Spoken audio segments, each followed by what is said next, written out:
Hi guys, welcome back to the Baseline. Thank you so much for joining me today. It's so beautiful outside. We had to do this one outdoors. So today we're going to be talking about the China's gold game and how Beijing quietly flipped the financial world.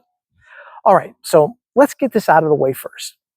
While the media is still yelling about TikTok bans and balloon sightings and the real game, it's happening in vaults right now, filled with gold, inside meeting rooms at the AIIB, and quietly, oh so quietly, across the global banking system.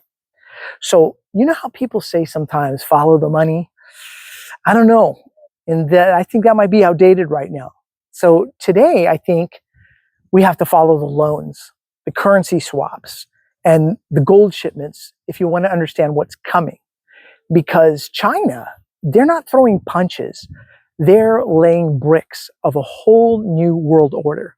So today, we're going to pull back the curtain. No fluff, no propaganda, just straight up facts. And fact check me, guys, because if I'm wrong, I want you to let me know, okay? So this is China's gold game and how Beijing is quietly dismantling the United States' financial dominance, one infrastructure loan, one gold bar, and one trade agreement at a time. So buckle up. This is not the episode you want to zone out on. We got to see what's coming.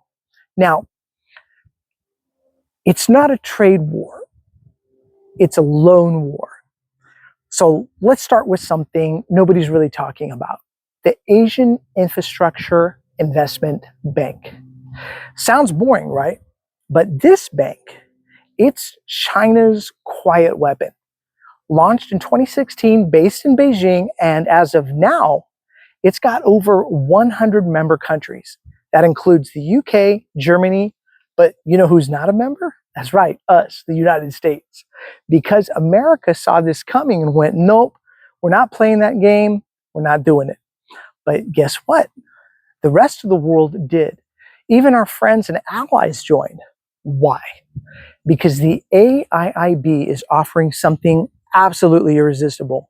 Money, lots of money, and cheap infrastructure loans for roads, bridges, wind farms, solar grids, especially in Asia, Africa, and the Middle East. So let's paint that picture, right? In Uzbekistan, the AIIB approved a $75 million loan. And what did that country do with that money? They built a wind energy project with Chinese turbines, Chinese batteries, and Chinese contractors. So here's the game. China lends the money. They get paid back in influence, material, and contracts. Now, that's not just foreign aid. That's a boomerang loan. And it goes out with interest, but it comes back with profit. It's a double dip strategy, for lack of a better way of putting it, right? So now here's where it gets really slick. When the United States lends money through the IMF or the World Bank, it usually comes with some strings attached, like open your markets to us, or reduce subsidies, or we'll send you a few consultants. But China has a completely different vibe here. China says, here's a loan. And oh, if you happen to spend it on our solar panels or our rail systems or our contractors, that's even better. So that 75 million, it doesn't stay in Uzbekistan. It flows right back to Chinese companies. And just like that, Chinese makes the money twice. Once in interest, once in exports. It's like buying somebody a gift card to your own store. It's genius, right?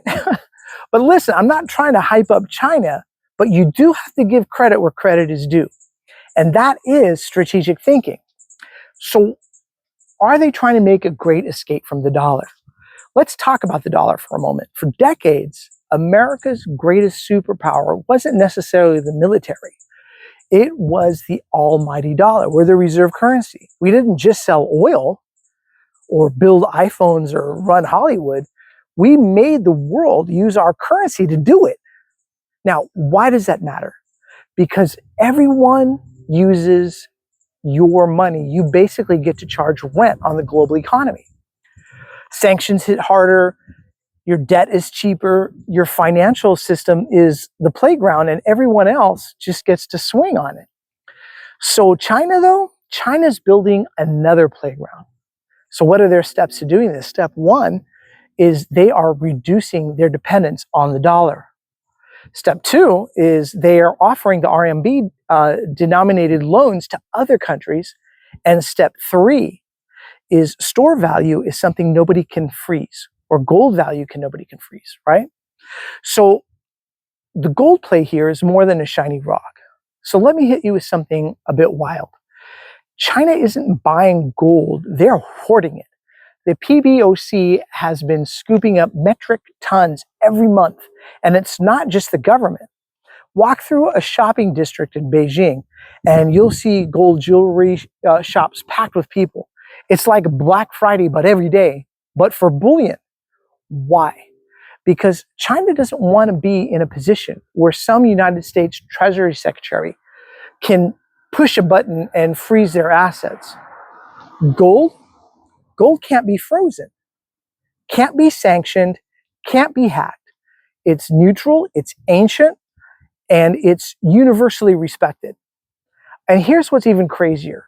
China isn't even price sensitive, and they don't wait for the dips. They just keep stacking and stacking. Now, does that lead to the de-dollarization in real time? So let's talk about that. Let's talk about real world consequences for us in the United States. In the last 5 years, China has slashed its US Treasury holdings from over 1.1 trillion to around 760 billion. And where's that money going?